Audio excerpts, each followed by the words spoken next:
All right, guys, welcome to another episode of Rivals on the Pitch podcast. Today, it's going to be a little interesting because we're a couple days late, but we're going to talk about the transfer deadline. See if any big movements happened, and let's get into that Crystal Palace debacle that happened last minute, which should be interesting. And we're going to go over Matchweek 24, and then we're going to go into Matchweek 25 and go a little bit over the Carabao Cup because, of course, Arsenal are in there, and Pat is the Tin Cup. We got to let him speak. We got to give him some time to talk. But that's it for now. But I'm Randy, your Liverpool supporter, and I'm here with Pat, top of the league, and I'm Alan. Where are you? Tottenham Hotspur. For now. All right. Match week 24. Yeah. In the books. So what? We have 15 more. We have 13 more games to go. 13 more games. Getting close to that 10 game mark left. I was looking at the 15 or 13 or 14, whatever that Arsenal have left, and they say they have one of the easiest. Obsessed. Yeah, I think they're only like 2 away games or something like that. Get your and they only face like 2 that are in the top 6, Man City and Golden Boys. Sheesh. We'll see. Oh, we're gonna talk about Golden Boys. That must be Don't worry. That must be nice. We're gonna talk about it. The season's not over yet, Alan. Why are you still? You already sound like a man who's defeated. Right. Well, I mean, you're a Spurs fan, so you are technically defeated. Don't worry. I'm gonna clip up something from last episode for the next episode. All right. We definitely got to talk about the highlight game of the week. Ooh. Can someone remind us what it was? We could touch up on some games before we get there. Okay. Build up to it. Yeah.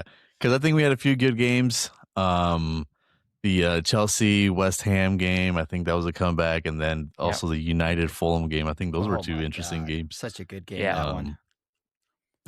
I was rooting for Fulham. Me too. God, and I was like, there you go. You got the equalizer. Was it Kevin? Well, I'm surprised it was Kevin. I don't know if you guys. He's been on the bench. The Brazilian. Young kid, I thought he was going to have a bigger impact, especially playing on that Fulham game. But it was nice to see him get the equalizer.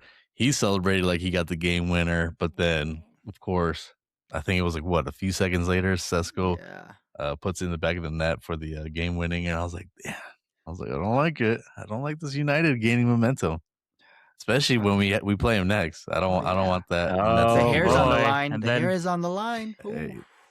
You're gonna be the ones to give them the essentially what do you call it? Freebie? The glory. You're gonna walk them out.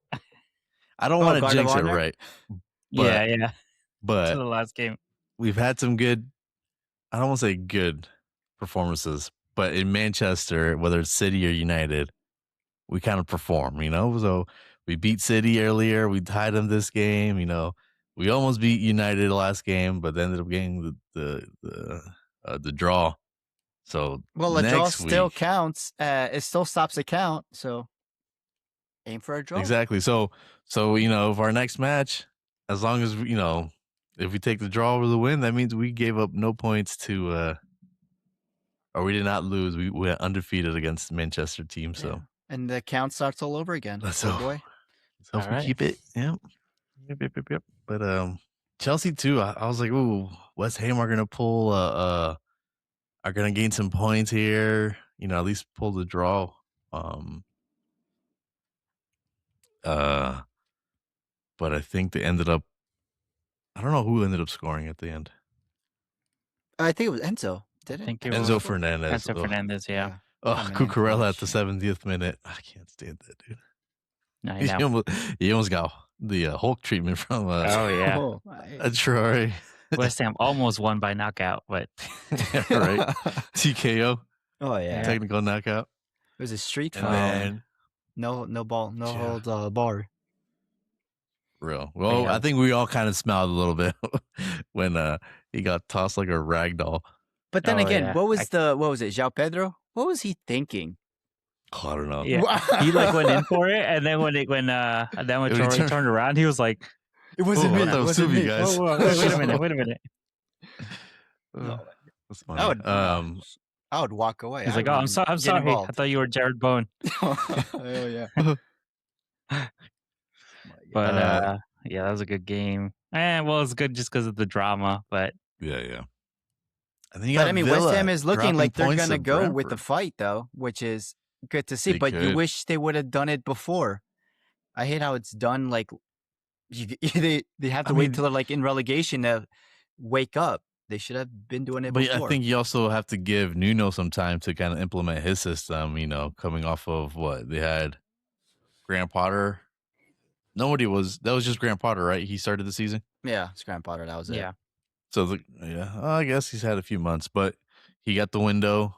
They did some business early, so West Ham could be competing, you know, against Forest.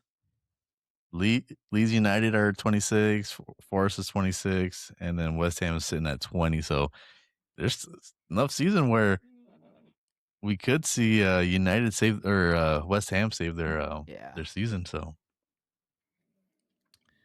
we shall see. The Wolves streak finally came to an end. The Bournemouth double. Poor Wolves, man. So, I mean, it's bound to another happen. You know, they just can't get the wins when they need to. You know, draws only help so much at this point. They are It's sad to see. mathematically eliminated from winning the title. Oh yeah. So like they had a chance. I know. Hey, what if they went undefeated the whole season? And Imagine then what else? Everyone else just lost. Yeah, except for us. We don't lose. We also had Sunderland beat Burnley on Monday, 3-0, cementing their place as the better of the three promoted teams. Yeah, and they have Arsenal next. Sunderland. Yeah. Such an easy schedule. How do you guys get so lucky? Sunderland ain't easy. Did you read them? No, but they're playing at the Emirates. But we'll see. But then again, Saka's out, right? I believe. Yeah, he got injured. He's out. And Mourinho's injured. Who else? So it's easier to name the people that are fit, I bet. We actually had a fully fit squad up until that Saka injury, but Sunderland are still at this moment the only undefeated team at home. They are playing away against Arsenal, but at home they're the only undefeated team. Really? And yeah. Arsenal was with them until Manchester United beat us at the Emirates. So they are the last ones left. Stadium of Lights, right? That's what it's called? Yeah, Stadium of Lights. Yep. Sunderland. You know, it's funny. Kind of like Forest, kind of like some of these other teams where, you know, they're this happy story. They come up and you're like, oh, cool, Sunderland. Until they start beating your team, you're like, all right, enough. Enough. Go back where you came from. Oh, you're like Forest. I mean, Forest was a feel-good story. You're like, oh, wow, Forest is doing so good. You know, brink of relegation, and now they're top of the league. And now it's like, you know what? Go back where you came from. Yeah, but I think a lot of people are more into Sunderland because of the Netflix series. I guess that's what drew them and got them a little more of a fan base from, like, you know, outside of England, which is why I think we're sort of a little more interested in them at the moment. And it's a good story because they were in the top of they were in the Premier League and then they were gone for years, and then to come back with the young owner from and everything like that, and look at where they are now, mid-table. They were in the top. I think they dropped all the way to a championship or League One too. Yeah, they got relegated. I believe twice. They just kept dropping and dropping. Yeah. Can't wait till that happens to Arsenal. But Wrexham too. Wrexham is probably gonna be a story that if they do come up to the Premier League, they're in the playoffs. That's gonna be a team where everyone's gonna be like jumping on board. You know, especially the U.S. audience. You know, the whole Ryan Reynolds and American owners. They're gonna be all over Wrexham. And I mean, but where do you see a story like that happen? They were in the National League, non-league, yeah. And then but there's also some criticism. What was that? There's also a lot of criticism on how they did it, and you know, you can almost compare it to like Pep's Man City, where, you know, you're buying your titles essentially. You know, like they're pushing all this money, Yeah, but they the have money an they advantage. make isn't that you can't compare it to that. They've essentially been using their own money or to essentially fix the parts that otherwise any benefits from the club would have to go to it. So like they got the deals with TikTok, and Mhm. Ryan Reynolds has a bunch of companies that he owns, and he has some advertising. So all that money that comes in is extra revenue that they didn't have before, that other teams maybe don't have because no one's like Yeah. heard about them.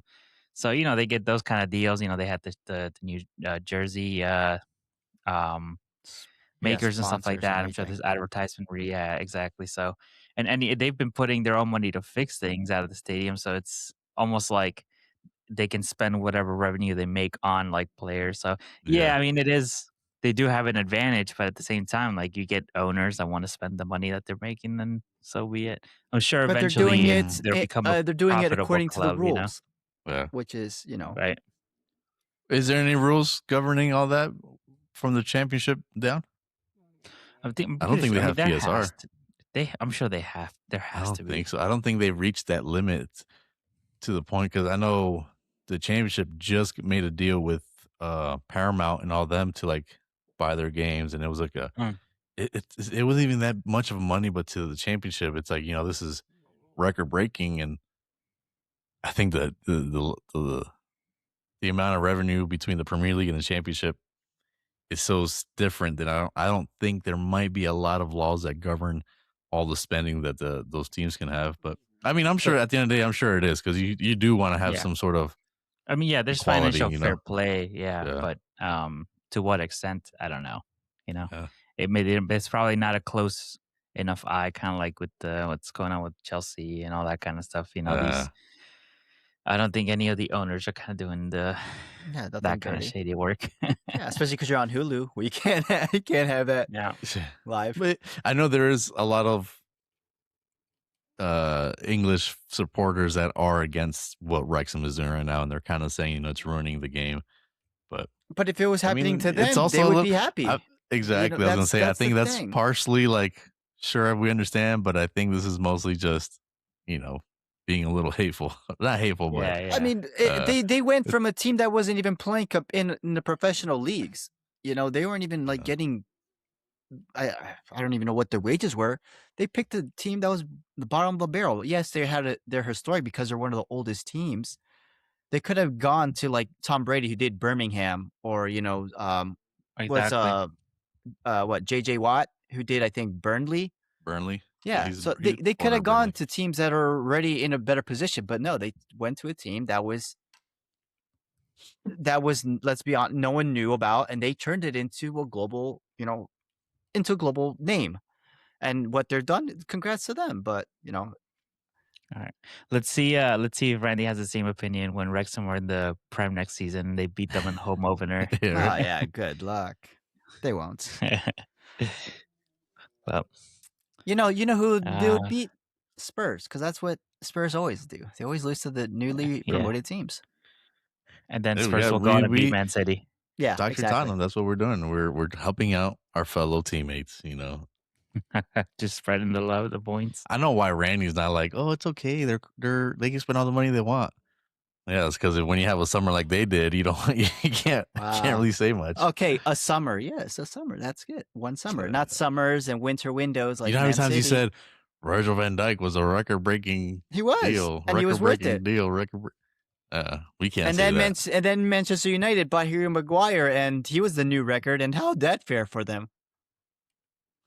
He's such a weird player, because I feel like he still does good, but I don't know. He's not a bad player. I think he just didn't necessarily fit the squad that he went into. I feel like, I remember when he was about to leave the club and he said he wanted to stay. I think he was projected to go to West Ham. I feel like he would have done really well at a team like that, Yeah. He's kind of like a no-nonsense defender, very classic center back. Mm-hmm. And at the time, I feel like they weren't looking for that. Physical, yeah.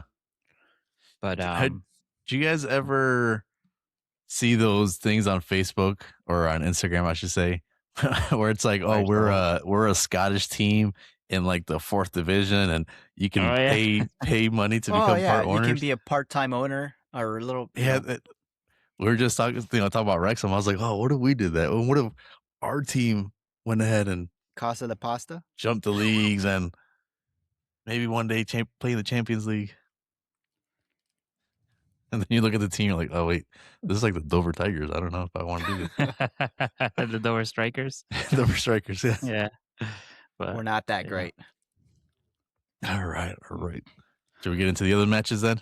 Yeah, let's go. Yeah. Alan's just trying to matches. stall it so we don't get to Man City and Spurs. I guess. Yeah. Well, look at the time. Thank you guys for joining us. Well, I'm curious about it. All right. Are we doing? Let's do Arsenal, Liverpool, then we'll move on to Okay. All right. the That's fair. almighty Tottenham. Winning teams. Best for last. Well, I'll start with Arsenal. So it was the first game of the weekend. I'm very happy. I know that Leeds is Leeds, you know what I mean? But some teams will struggle against Leeds. I think every team has their own strengths and weaknesses, but I'm very happy that the team came out and had such a comfortable win. They were hard to beat, but we were able to get the job done. And it was nice for once to kind of get it out of the way like as soon as possible. Yeah. Especially with the outcome that City and Aston Villa had, to just know that 3 points are in the bag, and then worst case scenario, you knew that the lead was going to be still as big as The it same. was, and ended up being bigger. So You're welcome. we got Kai Havertz back. He played a little bit in the Champions League, and he played at the weekend, and then he scored today in the Carabao Cup.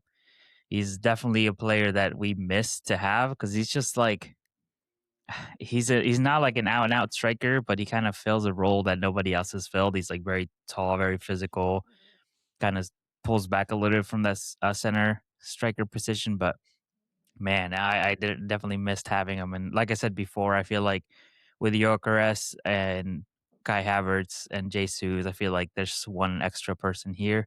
And Jesus, man, he's been scoring a ton of goals too. So, yeah, it's going to be hard to part, but I feel like come the summer, I feel like one of them is going to end up going, and it's probably going to be Jesus. But we'll see. But good game overall. Happy that the lead is extended again. That's why I'm not getting nervous. Things can change from weekend to weekend. Could be 3 next week. The week after that, it'll be 6. Did you hear his voice when he said that? I know. I'm not nervous. I'm not nervous. I'm not. Yeah, he's not nervous. I'm fine. Once he sits up, you'll see the wet marks behind on the couch. That's Listen, I'm Swamp ass. But yeah, man, Villa dropping points, and they were a man up. Yeah, the whole match. Was it? It was a big amount of the. I want to say it was more than half of the match, or right at halftime. And they conceded scored, while being a man up too. Yeah, that's where it was. Brentford scored after they went a man down. Yep. And then the whole controversy about the ball going out of bounds, but you can clearly see that it went out. Mm-hmm. Villa choking it out. We called it. I'm telling you. I mean, we'll see. I mean, they did buy, like Pat said, he's not nervous. You don't know what can happen next week. But yeah, should have been a game they should have won. Honestly, they were at home, man up, and I don't know how they went a goal down, but what it is. It's a thin squad. They're dealing with injuries. I think they're still in the FA Cup. They're still in the Europa League. They're trying to stay top 3. They're being stretched thin, and they couldn't do much business because of PSR. They should have just sold us Morgan Rogers, and then their problems would have been solved. They got Tammy Abrams. They want to be greedy. They want to be greedy. They want to be greedy. So you know what? Their downfall is not our fault. Like, help us, please. We could have helped them. I mean, sure, it's a lot of wages, but hey, we would have welcomed them in, fed them and stuff. Do them a favor. But I do think that's going to be part of their downfall. Not the downfall, but they're struggling towards the end of the season. We all struggle towards the end of the season, fatigue, all that. But when you have a squad like theirs, and you see the moves that they were doing in this transfer window, Douglas Luiz, which was, I think it was good business for them to get him on loan. Yeah, but he was filling a lot of those spots because they had Talesman and what's the other name? started with the K, Konzi, or I forgot his Konza. name, but Konza? Konsa. I think they're both injured. So Douglas Luiz is there to fill that spot, but who's going to back him up? And then Tommy Abraham playing over there as center forward or striker. So it is a thin squad, and they've got a lot of football to play. So I think that's going to cause them to, you're going to see these matches like this more often. So, And speaking of that, Yeah. I know Harvey Elliott's on that squad, and they're not playing him because I think after 10 games they play, it's in like an automatic a sale. You have to buy him, so they're trying to negotiate with Liverpool to like take that automatic buy clause out, so they can play him because of like what you mentioned, because they're oh yeah, short on players because of injury. So they're trying to take that out so they can allow him, because Liverpool want to play and Aston Villa, they need players. So I think they're trying to work that out. Yep. we could have solved it, but they wanted to be greedy. Shame. Greedy. But he has to agree to go as well. Remember, this isn't the wanted to. NFL or the MLS. I mean, He and wanted to. speaking of that, I mean, No. Unai Emery has Yeah. been rumored, I think, to Real Madrid as well. So I don't know. Yep. I mean, Yep. they're like you said, He they're going could to be give us a parting vacancies. gift. Yeah, Parting you He'd see? probably take him with him, replace Yeah, Bellingham. You why can have not? Bellingham. Yeah, I probably would actually. I can see that. Mm-hmm.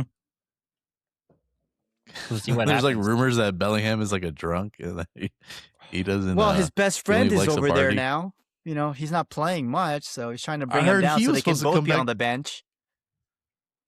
I heard that Trent Alexander was supposed to. He also is not part of the Real Madrid future, so he might make a comeback to the Yeah, Premier but League. that's what the caretaker said. Is he going to be the head coach next season?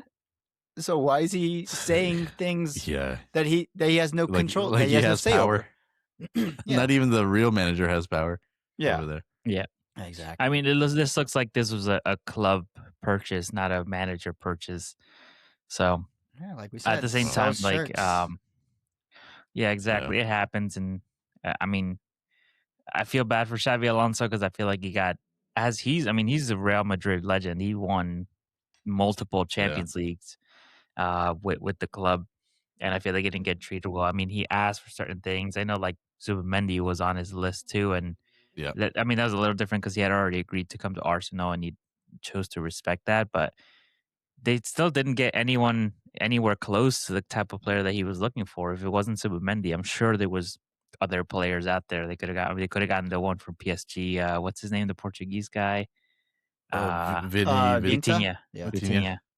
Vitinha was a good one. They didn't but get him it's- anything. No, and it almost seems like they didn't even want to pursue Zubimendi, because what I was reading was that they were like, "No, we'll give you the players that you get," and like you could tell by the profile of players that they have, it's more of like who has more world recognition, that will fit the squad and fit our players, because our players are the top of the world type players. We're the Yeah, all-star crew, and that's what they want to fill. So if you get, Xavi Alonso was probably like, look, Zubimendi's perfect for this spot, and they're probably like, no, you know what, he's not going to sell the amount of jerseys, like how Randy was saying, selling jerseys. He's like, they're probably like, you know what, he doesn't have the world recognition that some other players do. I think that's about to be their downfall. Yeah. Yep, Even yep, the fans yep. are turning on him. I think they were booing Bellingham and I forgot the guy's name. Vinicius Jr. Vinicius.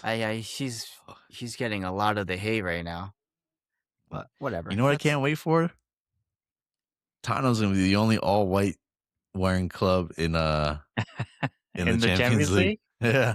Oh man. Well, we wear white away, so Well, no. don't worry. But yeah, you do. I was gonna say, but it's like I think if you're in first, you get the home record, you get the home advantage. You get it in the second leg, so that's you end up on a high. Would you guys take Vinicius? No, I don't think so. No, I think it's his I attitude. I truly believe locker room issues can spoil a team. you wouldn't trade, let's say, Richarlison for Vinicius? Yeah, I mean, I think he's changed definitely your a mind starter. that easy? But No, but I'm saying, under, like, but under I Thomas wouldn't- Frank, he would have his way. Thomas Frank isn't like Ancelotti, he isn't, someone who's gonna bend over. I Like feel like no, Vinicius Jr. will have his way with Frank. who? Like what I'm saying is, um, Vinicius obviously is better than the majority of our squad, right? Yeah. Who, especially in that position. But if you're gonna tell me, oh, we're gonna spend 150 mil on him, I'll be like, no, I'd rather spend that money somewhere else. I feel like that one player isn't gonna be enough to change the whole team, no matter how good he is. But especially if he's bringing that attitude, and Attitude, yeah. it's gonna be a toxic locker room. I don't know. Would See? you? Well, that's what I'm saying, because you guys keep bringing up that so they asked the Arsenal fans if they would trade Martinelli for Mbappe, and we're like, no, okay. no. But the argument was but, like, but the oh, guys well, are talking about like, because Martinelli Yeah. is a star. he's they said look why. at what we he's brought him done, up, you and know then what I look at mean? what And Mbappe's done. Mbappe's he's a diva. Look what he's doing at Real But Madrid. they weren't saying that. They were saying, oh, it's because Martinelli is going to be better. Yeah, that's what they were why saying. they're saying. No, they're not I saying don't think because of his so. wages or his we'll pull up attitude. the He's one videos. of our That's own. what they were He's one of saying. He's just one of But- our own. That's it. But if that was the explanation, I would be like, I got it. Cool. I agree. But their explanation was not Yeah. that. Their explanation was like, oh, he's miles better. Oh, he's going to be Yeah. the next superstar. exactly. I think there's just like an emotional attachment there. Well, yeah. Yeah. I mean, I think Yeah. that's sometimes what I hate, especially when you start like big transfer moves in the summer. Yeah.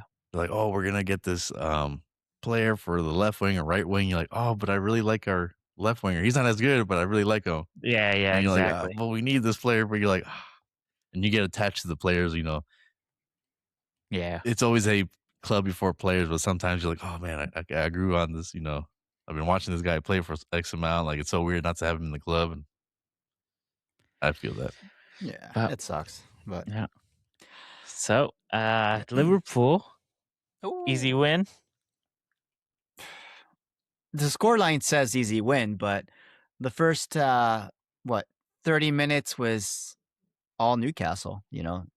Sadly, it looked like we were going to concede early because that's a typical story for us, and we did. Gordon was able to get a goal, and then it just looked like they were going to continue that pressure on us, even though we're at home. But luckily, Florian Wirtz was able to get into the box, draw some defenders to him, and Ugo Ekitike just happens to, I think they have good chemistry. He just knows where to be. Florian Wirtz just gives that nice pass to the center, and Ugo's there to slide it home. And then, that felt good. I thought it was going to be one goal, draw a piece going into the half. But Ugo, a nice pass from Kirkez to get us another goal, 2 goals in 3 minutes. So that's great to see going into half with the lead. And then we're just lucky that we were able to continue with the forward pressure and, not make too many defensive mistakes, which was good. Virgil was good that game. Dominik Szoboszlai was the right back as well, so he was good. Kirkez played a great game, and it was good to have Konate back. I know he was dealing with his, loss of his father, and I think during the interview he said like the team needed me. Slot said you could take as much time as you need, but he knew that we were short on defenders, and hats off to him for. I mean, it's probably difficult to play, but so the good thing about it was he was able to get that the last minute goal, and you can see a little bit of it, like the tears in his eyes. But it was good. It was good for us all overall. Hopefully, Konate can stay in form. Virgil had a good game.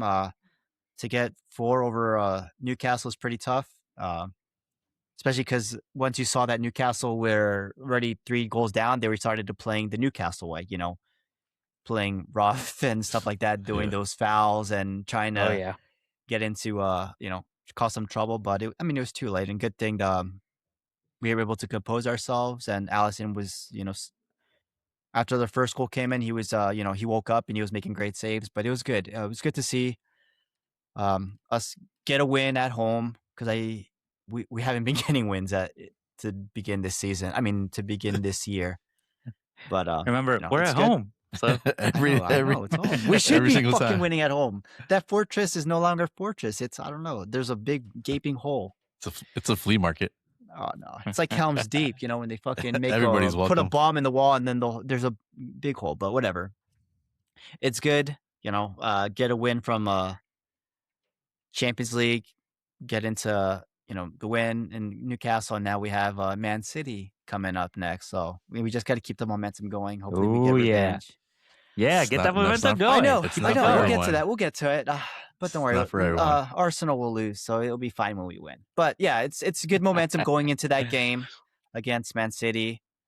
Um, but it's just good to have Liverpool winning and Florian Wirtz showing his potential again. I believe it's 6 goals in the last 10 games.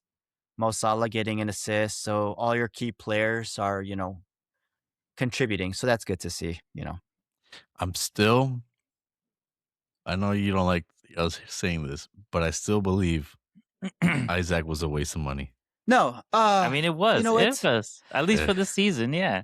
For this season, yes, but because Ekitike is doing flying. I think he's I probably know. one of the top signings of the summer. No, Yeah. I agree. I think he's And he's only going to get better. yeah, he's there's a lot of praises from him from, when he was at PSG.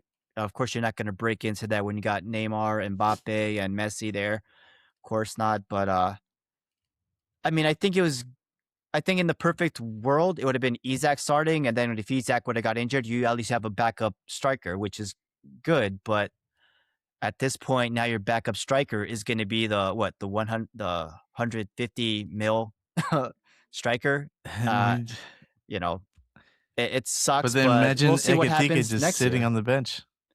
Yeah, Imagine he wouldn't be sitting on the bench. I think bench, he's earned his spot, not regardless having. of the price of Yeah, Isak. You've earned your spot.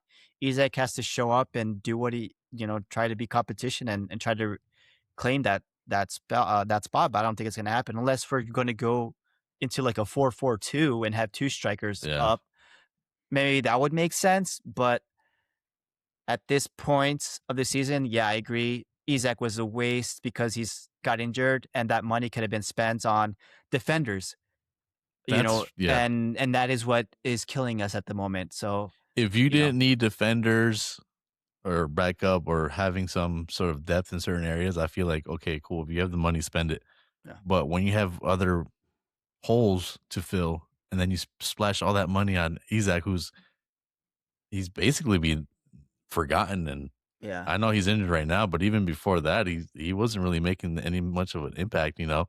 Um, and you might say, oh well, he didn't have that playing time with the summer with United, with yeah, Newcastle. Newcastle, and then he did that little Um, strike to force a move, so he was not playing, which has cost him match game and fitness and then, everything. but if you're gonna do all that, like you could have been working out, you could have been doing stuff to know when you come back you're fit.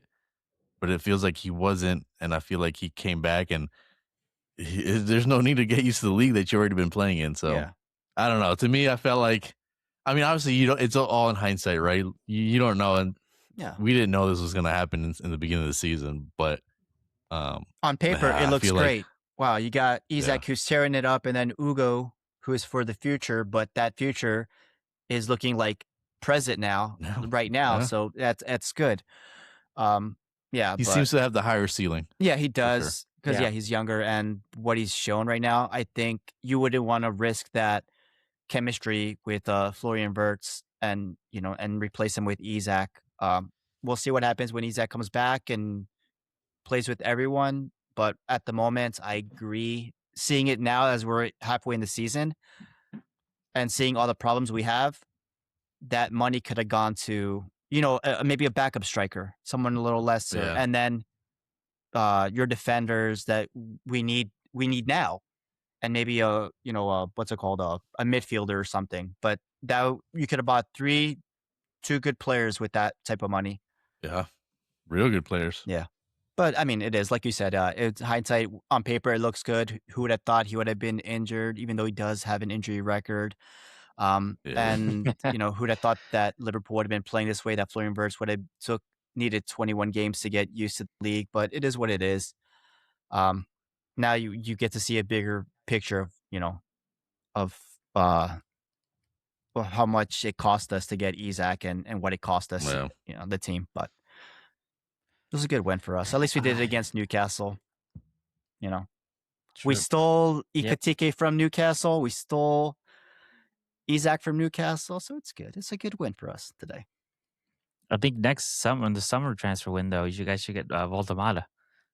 Why not? I like him, actually. Why not? No, get Gordon. He's a Liverpool boy. Yeah, but he's from Everton. Your other, actually, yeah, might work. So that's fine. Whatever. Jamie Carragher was an Evertonian, and he went Liverpool. True. Whatever. But it was a good win for us. And now, since we're done with wins, let's go into a game that was a draw. Alan? Yeah, but it was a win for us, though. It was a win for us. you're welcome. You're welcome. Thank you. Yeah, you. you see, we're helping you. I always knew you guys could draw.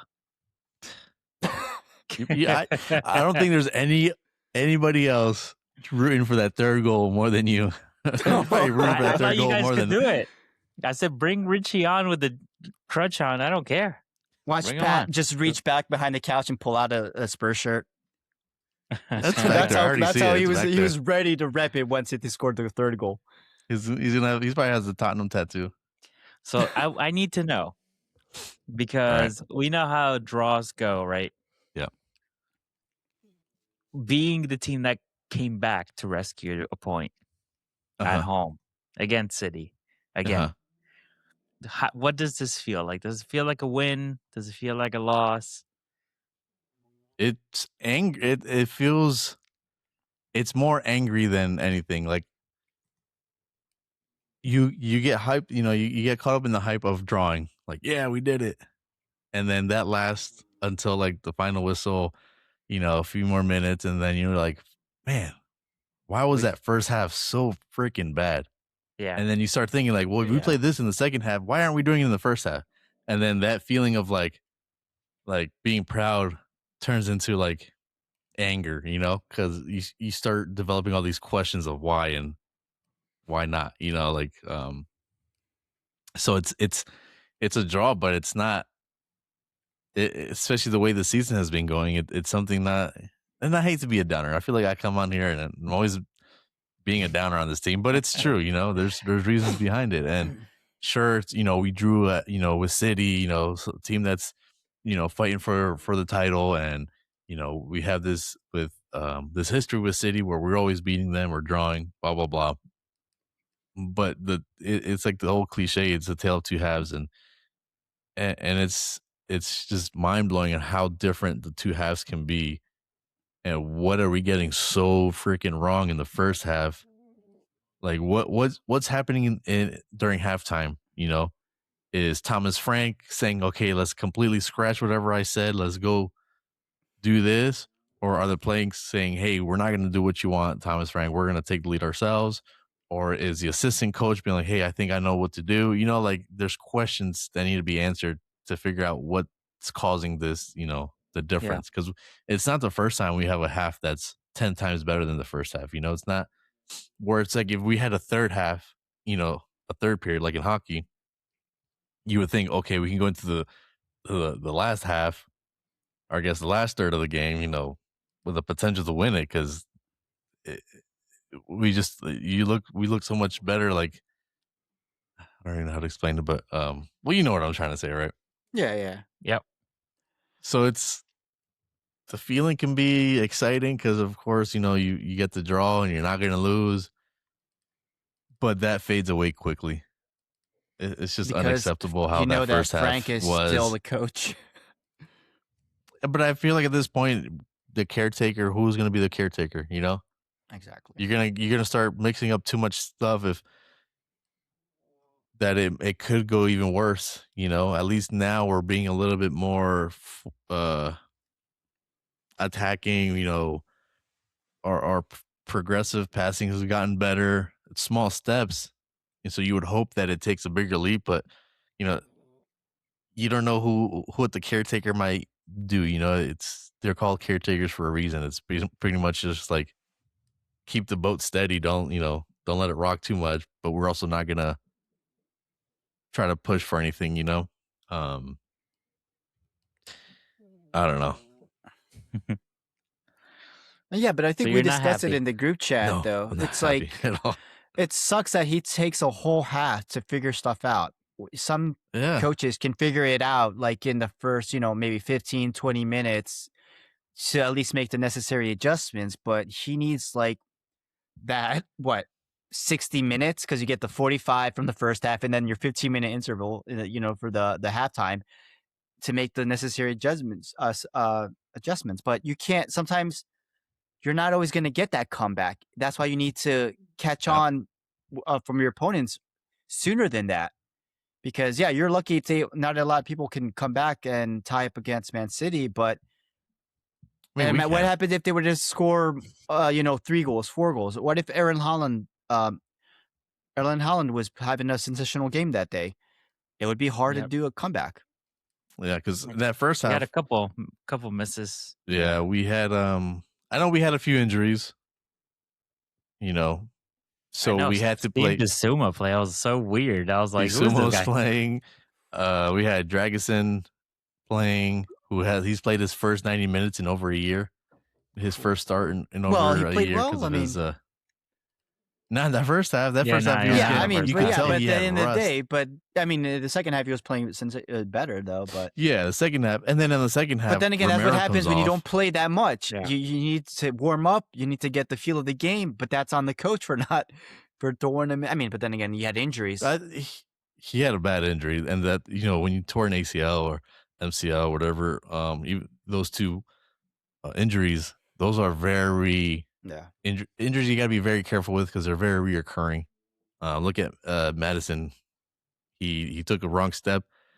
He did his MCL again or something, and it's well, it was his first time, but you see it a lot with players where this injury is really, if you're not careful with it, it's going to be a reoccurring. Um, so, but he was also that's also the fault of Danzo. He was a backup, and he had a weird injury. I think he tore a ligament in his toe. So it's just bad luck. But again, you know, then you have some academy guys coming in, be prepared for these type of scenarios. You can't prepare for everything. You can't have 5 Yeah. people per position, so that is something that's out of Thomas Frank's hands, but at the same time you prep for a game plan. And he went from a back 3 to a back 4 in the second half, so maybe that's what he needed to do from the beginning. He was running with the back 3 because this was been working in the Premier League or working in the Champions League, but he should have prepared, back 4. Maybe that was more of a better option, especially when you don't have, I guess 2 fully fit center backs. With Palhinha, he was playing more of the defensive role anyway. So, not. I think what we did in the second half was something to look forward to. But overall, when you take both halves, the averages out to saying something like that, we do need help, and we need the transfer window, and we need to be looking at how we're motivating these players, training these players, because that first half, the passes were, and this is something that's been going on for a few games where the passes just looked horrible. But that second half, I think Javi had a good game overall, both first and half. But that second half, I feel like he really came to. He started having a lot of the better vision, better passes. I feel like he was coming more into the game. I feel like he's becoming the player that we actually were expecting. And it's funny because Verts and Simmons, I think they're both took a while to get used to the league, but Verts is probably a little bit faster, progressing a little bit quicker. But I think now they're finally starting to get their timing right. Getting used to the physicality. So stuff like that is good to see, and especially coming up on like the round of 16 of the Champions League, where like Pat was saying, we play different styles. The teams in Europe don't really play that low block how they do in the Premier League, which the Premier League is. Yeah, a lot of fans, supporters from outside the league look at the Premier League like all you guys do is park the bus. All it is low block, and they think it's boring, right? And it can be, but that for me, I feel like that's good for us because we can now see we have a potential to play a lot better in the Champions League, and right now that's the only thing we have looking forward to. So, but what do you guys think about that first Solanke goal with the Mark Gay? Talk about it. course. Oh, Let's talk that about it. I want to talk one. about it because I got points I want to talk about. Listen, should I start? Yeah, go ahead. Yeah, go 'cause ahead. I feel like you've been Start. sitting there just He's- thinking about yeah, it, like he's- brewing. It's been brewing in your Let's mind. talk He's about got it. he's got his Let's talk notebook. about Let me. First of all, I do want to say that obviously I wanted Tottenham to win or draw, so I'm Clip it. happy the goal counted. I'm happy the goal counted. Uh-huh. With that being said, I feel like it was pretty clear that the goal shouldn't have counted. It should have been a Why? foul. Why is that a foul? Because Margay, he gets in front of the player, in between the ball and the player. So then if the player kicks through him, it's a foul.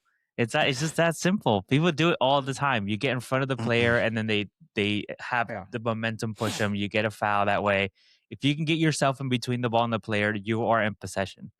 So how come we always say, "Oh, well, when a player defender goes in for a tackle, and he gets the ball, but he also gets the player after. The player, like, oh well, he got ball, so it's fine."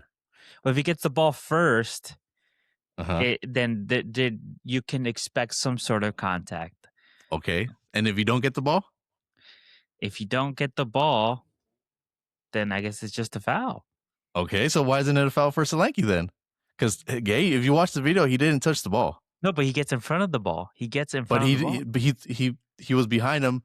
His leg gets in front of him, not his whole body. I think he does touch the ball though. No, he doesn't. If you watch it, but still, Solanke kicks his foot. That's a foul. And before he steps on Solanke. You gotta watch the video. You gotta watch the video.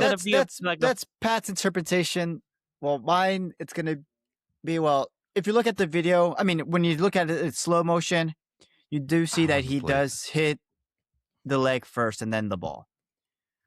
But those things are tricky. Those are, like I said, like it's up to the ref's interpretation. To me, I thought it was a goal because the way I saw it, I thought he touched the ball first. Yeah, the goal, Marquez, his leg was in front, but he was underneath between the legs.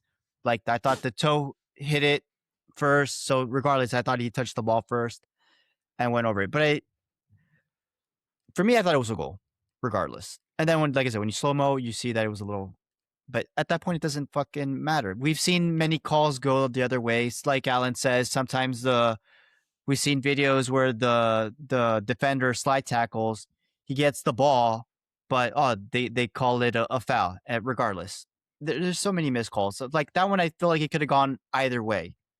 At that point, he said it was a goal. I stick with your gut. Even then. The commentators are saying like, because they see videos after it's a goal.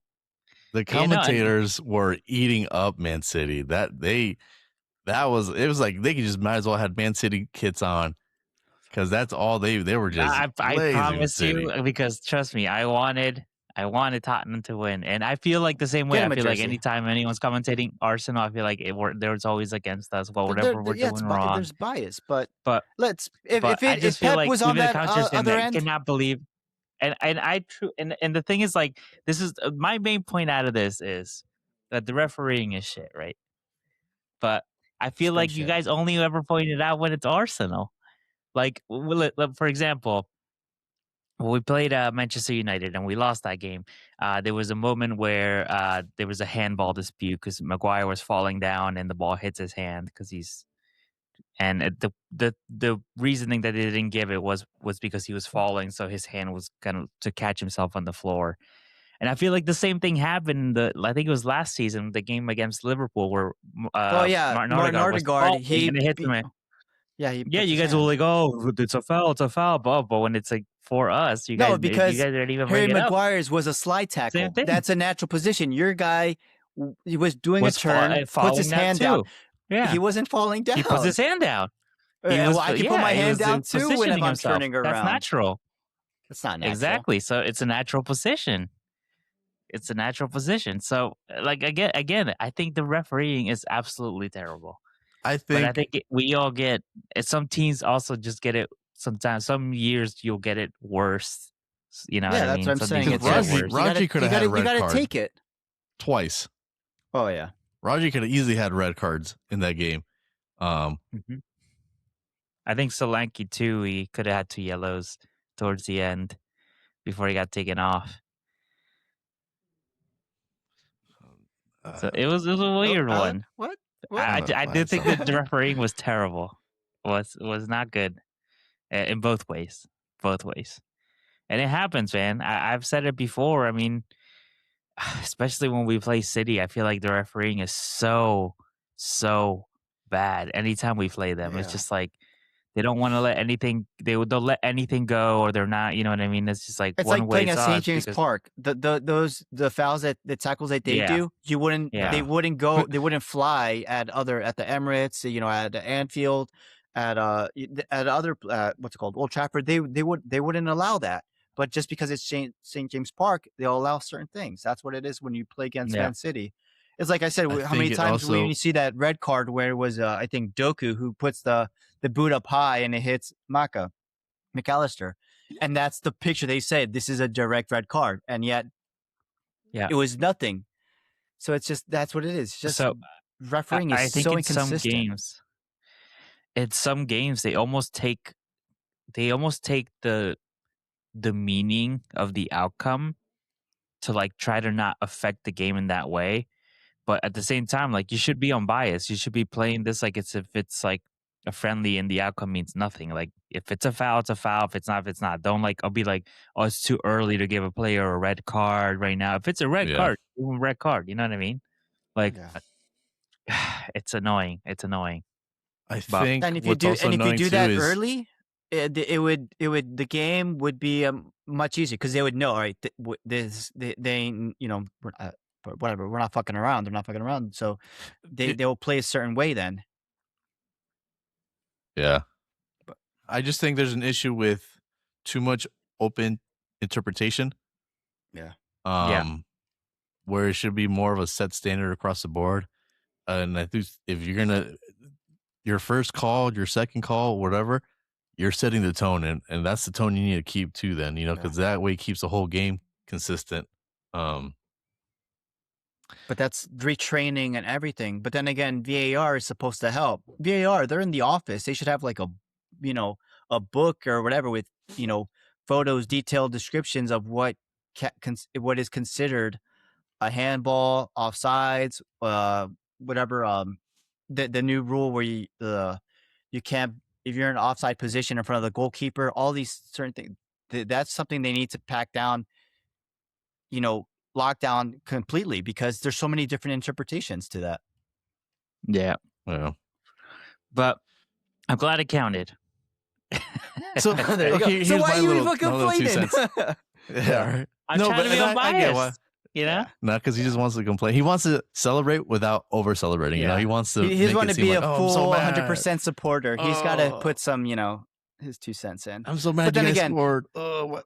Do it again. again, if Pep was on that side, he would have said it was a goal. That's the thing. Everyone fucking complains. If it goes in their favor, it's fine.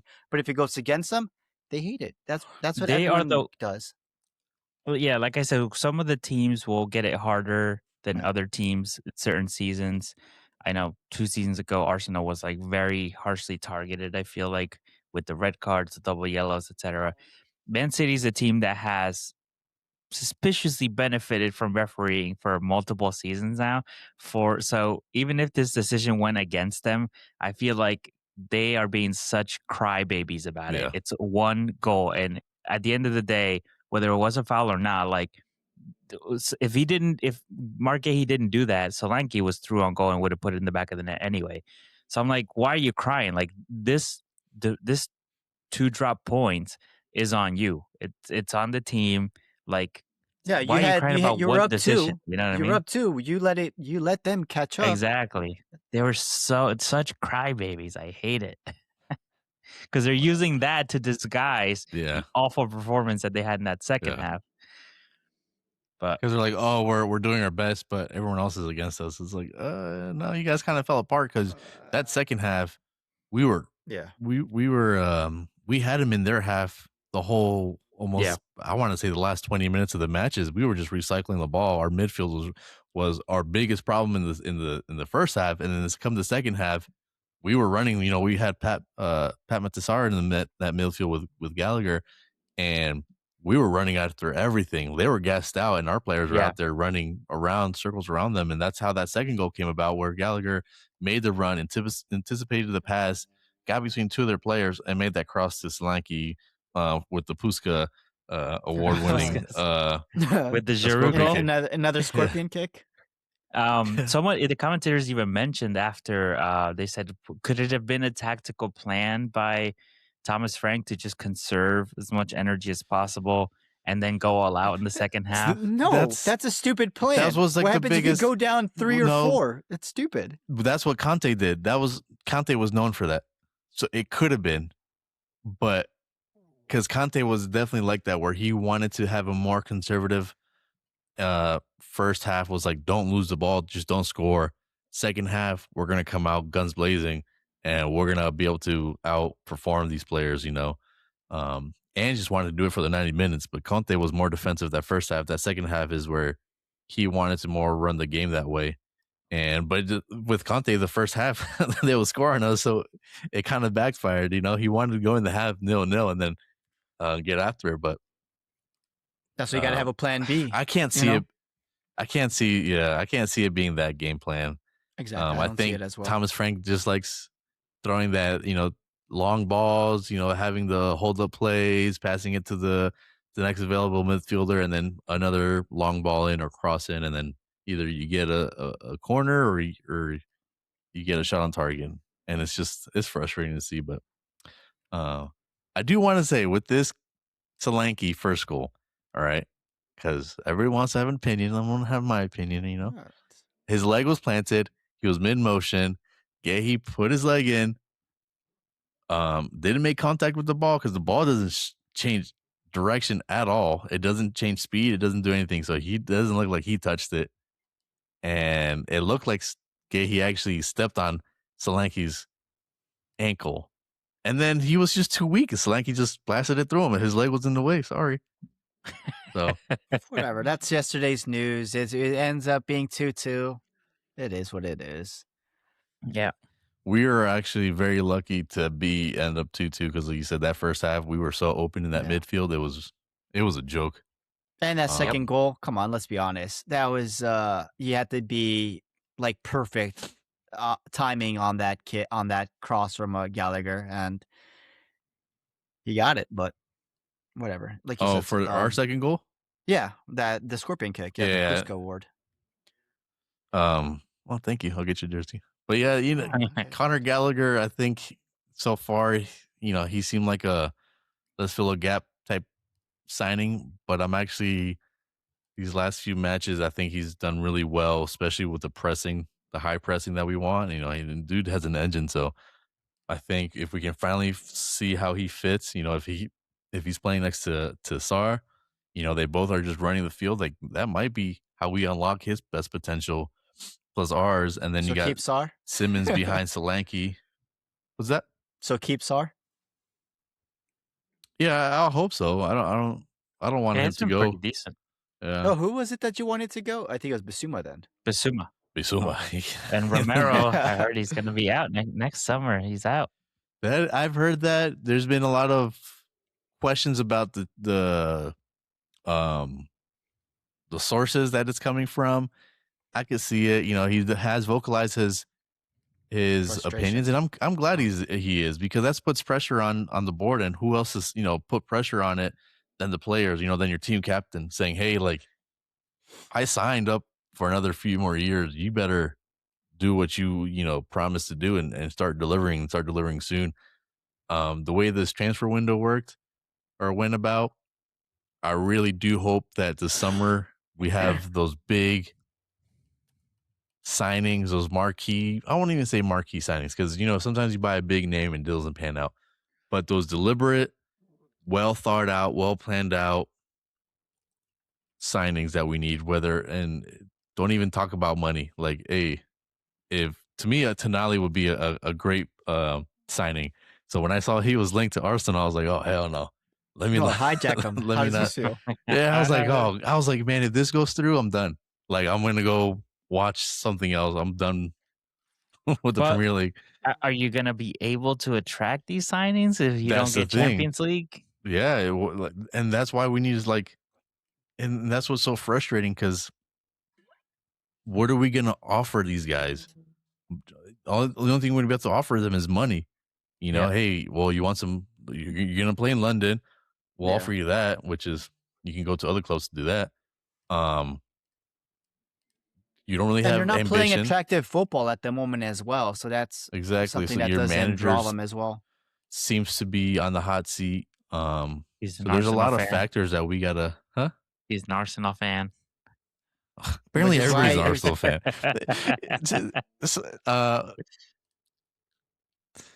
Arsenal strikers are so bad that they're claiming Solanke to be Arsenal. He's like, oh look, the Arsenal fan kicked the Scorpion. They want him to be an Arsenal player so bad because their strikers are so bad that they're trying to claim Solanke. Why He not? is, He already went from him, Chelsea to what's it called to Liverpool. Why not go Semenyo. to Arsenal too? Ollie Watkins. Well, But I think we do need to have that summer, and you know, if The summer with Frank. it looks like Van der Ven could be upset too, and we got that young kid. You got young kids. Viskovic over there in the Bundesliga, Oh yeah. you Going know, to and score. he's tearing it up over there. Where Bayern Munich is probably trying to pull some strings and keep him over there and play for them. It's like, so what pull do we have? Why aren't we trying to be more of an attractive destination for these players? Show some ambition, and so that's what I think June 15th is when the window opens. Like June 15th, I want to signings early. drop so much money. I want to drop so much money that you two are like, oh, what happened to not spending money? And I'm just going to say, now you're talking about Liverpool. Let's talk about Spurs, right? Exactly. That's how That's much what he money I wants. want to be spending. Like, be deliberate, be quick, be decisive. you build a wanted squad. Levy out, so now you got Levy out. Let's see if they loosen the Levy the out. point Now the purse. checkbook is out. Uh, So what? Should we just go into the last minute trade deadline? Yeah. One more thing with that, I want to be more disappointed in this January transfer window for Tottenham. We came out with Sonsa for a left back from Brazil that played from Santos, Connor Gallagher, Yeah. in that midfield, and then we signed that 18-year-old, who I think is just more of a profit player. Maybe he's for the future. But we all know, like, I want to be more upset, but we know that Januaries aren't easy to conduct business in. A lot of teams are holding on to their players because, we have a shot to do something this season. So we're not going to, we don't have a replacement. So they're not going to let go a lot of players. You're going to spend, your the inflation on these players' value is like maxed out because the same thing. Like you're desperate, okay, you're going to have to pay for it. And you don't want to be spending recklessly either, like money is not infinite, so I want to be more upset that we didn't make signings, but maybe, just maybe, it was for the best, maybe The there's a thing is, player that instead of you're spending understanding. That's the thing. You understand it. yeah, but like we're saying, like, be more attractive, and that's what upsets me because like we could have gotten a player that could have came in and helped us win more games, but that's a long shot, that's just hopeful thinking. So, but yeah, so We'll our see. window is iffy, but 13 games to go, and we'll see if we can get in a top 6. Is it possible 13? still? yeah, I mean, Oh, his voice. Oh yeah, I think so. Voice cracking. I just don't know if we're gonna be. I just don't know if we can make top 6 and win the Champions League. That would be 30. That would give you 39 points if you win every single game until the end of the season. How many teams in the relegation zone are they going to be playing? Because those are going to Like be it's like locked out 48. points. That would put you about 100 points. No way. What did it say? Nah, they What did 100 they say? points? How many? 39 points. 39 plus 29. That would is put not, you at like about 78 points. that's not bad. Yeah, that is not bad. The way this season's going is not bad. That could get you top 6, I think. 78 points, at least top 4. I would say maybe 4. We'll see. and then winning the Champions League. I think we might go far in the Champions League. Right? Okay. Whoa, What if we whoa, get? What if we get Monaco win? wait, you're not cheering for us anymore? What's going on? No, I'm What done. happened? I'm a You Liverpool abandoned fan us? now. Wow. he's of course. I'm a I'll get you Liverpool fan jersey. now. Yeah, of course he is. Going around. Yeah, that's what he does. He So- hops around. Yeah. Let's let's dive into these next week games because all right, you guys ready? Yeah. Yes. All right, so we started off early. This one's on Friday, 3 p.m. Eastern, 1 p.m. Mountain. We have Leeds United at home hosting Nottingham Forest. I know what Alan's going for. Yeah, let's go Leeds. Yeah, I would go with telling draw. Draw? Okay. Yeah, Nottingham Forest. They got Leeds. Gibbs White. I feel like they'll pull out a draw, even though Leeds they play well at home. All For right. now. They have Gibbs White for now. Oh, but they're All not right. going to get relegated, so they'll keep him. Okay. All right. This is my shout for a highlight game of the week. Well, one of them at least. We have Manchester United at home hosting Tottenham. This is a 5:30 a.m. Mountain Time. You gonna wake up to see your team lose, Alan? I'm too far deep. Like muscle memory at this point. Yeah. Gonna fall victim to Michael Carrick. Damn. Gonna be get good. one, the one United more win. Strands highlight game. Yeah, one Yeah, more the win United for the Strands haircut. highlight game. He's waking up early. I mean, he's not a Mountain Time, but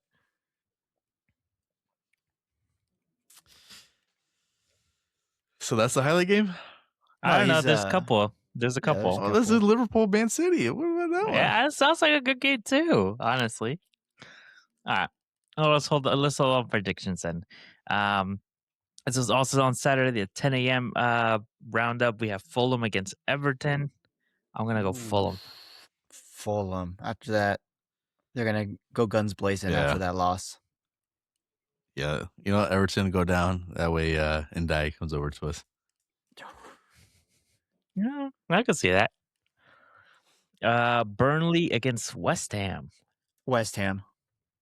They've been playing. Ooh, They're finally. actually Battle of the scoring a lot. Bottoms. Yeah, I think West Ham.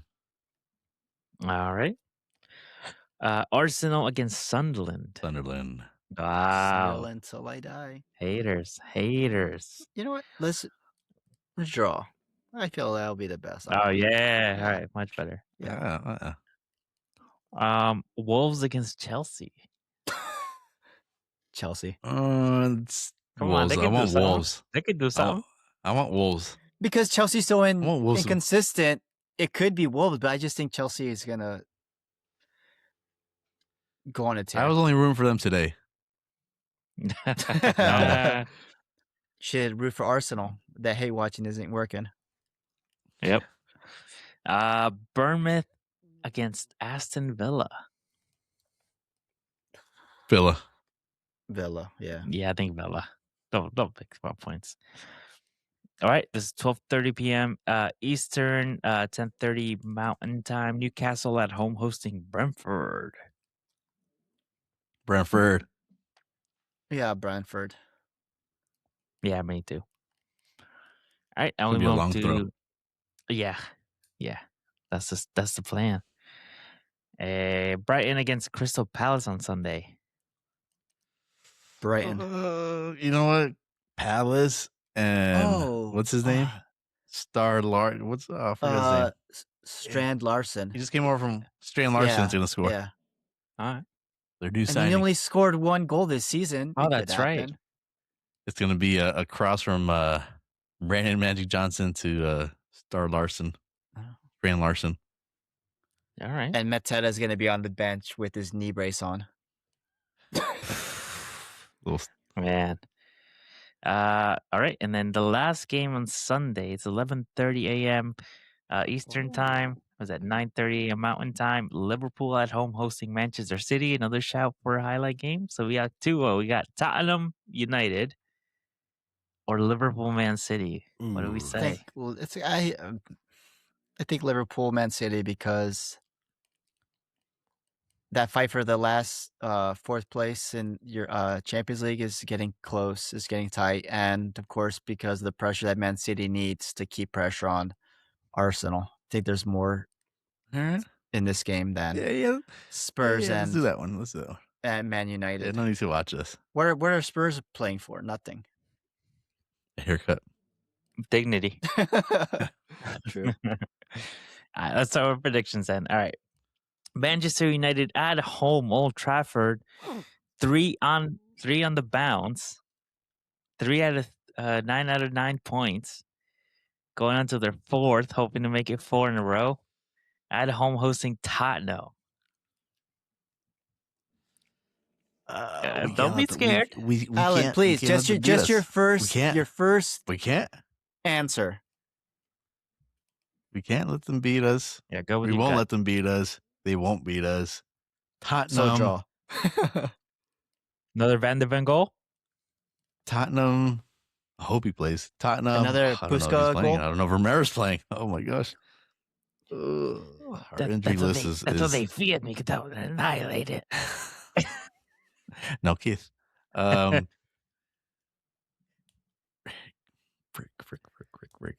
All right, let's go 2-1. Tottenham over Manchester United. Who scores? 2-1. Harry Maguire?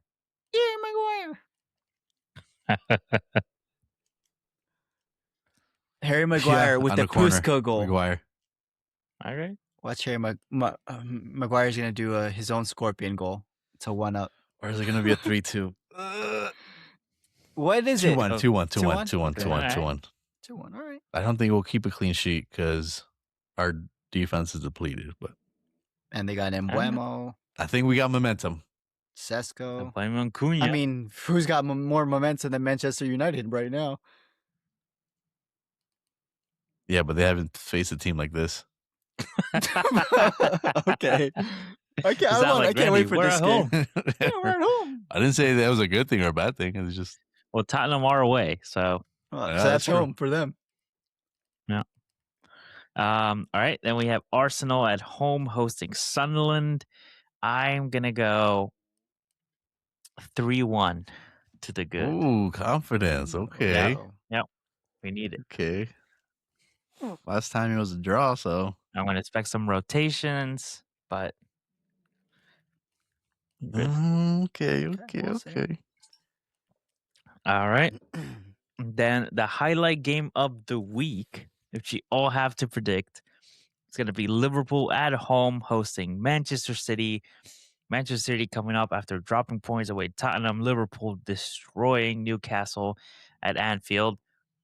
Can they keep it going? Who wants You to know start? why? I'm gonna Alan, go. tell me. Because you're at home. All right, go ahead. All right. So welcome to the flea market, Manchester City. That's why they're scoring 3, Liverpool 1. So it's gonna be a 3-1 to City. Wow. Closing that gap. Arsenal are gonna draw. Man City are gonna win. I see you. Race is back on, baby. You know what? I want Manchester United and Spurs to be the highlight game because I want to give my score on how badly Spurs are going to lose against Man United. Yeah, I think United's going to win too. Yeah. There you go. You're lucky. All right, All right. Alan. I mean, That's what Pat, you guys thought what's about yours? City. All right. I'm going to go for a draw here. I'm going to go 2-2. Come on, not everybody could do that. Okay. Well, I'll be the what's it called the rock on this one then because we got rock paper and scissors. I'm gonna go with Liverpool beating Man City. Revenge. 3-2. 3-2 revenge Yes. tour. All right. Yes. Yeah, no clean sheet. That's- Nah, not. But I think we'll be able to pull it out. We'll get a win. All right. That's I it. think that's it. Who's So closing? we didn't do any transfer talk, huh? Oh shit, my bad. Save it. I mean, what's yeah, it let's called? save it. Yeah, there's not much to say. Anything. Yeah, there wasn't much. We finally got our defender, but it's for fucking the summer, not now. So it's not even worth talking about. Honestly, the only big transfers were Strand Larson. Semenyo. And then And Strand Mateta Larson, yeah. failure. Yeah. But Wow. I that guess was we'll have to it. get Tonali next in the summer. I guess we get him. We need to get him. I don't care. Alan, don't you Double- listen right now? Every time you're going after someone, Arsenal Yeah. hijack them. No, that's why we're gonna let him. That's why we're gonna let Arsenal go for him, and then we're gonna kidnap him. hijack? Not hijack. We're gonna kidnap him. Get in the car. Get in the van. He's like, Good. oh, mamma mia. Yeah. Forgot he's Italian. Yeah, me too. Welcome to London FC. Well, I thought, no. This is it. Don't worry. We play the away kit here. It's white. Yeah, wait, don't worry about it. I I think he just wants to get out of Newcastle. think so too. Because I He remember didn't when even want to be there when he signed. he signed, I think it was a complete surprise to him. And that's why he gambled or whatever, so he can get away, force a move out. Got himself in trouble. But I feel like London, I've never been to Milan, but like, I'm sure being in that metropolitan area, London being a city compared to, places in Italy, he's probably like, oh, I'd rather live in the city. What they say about the UK, it's always gloomy, rainy, and then Milan, you got all the seasons and all that stuff. Yeah. Yeah. I can see the reason. We have our lights on all year round, so if he wants sunny and stuff, he comes to the stadium. We'll take care of him. I did have one question before we go. Wow. All right. For tomorrow's Carabao Cup match between Man City and Newcastle, who do you want to win? Who do you want to face in the final? I feel like City's going to be the harder team to beat just because Newcastle have a few injuries. But I want City just to make sure that it's a good game. You know what I mean? Like, I want to beat them.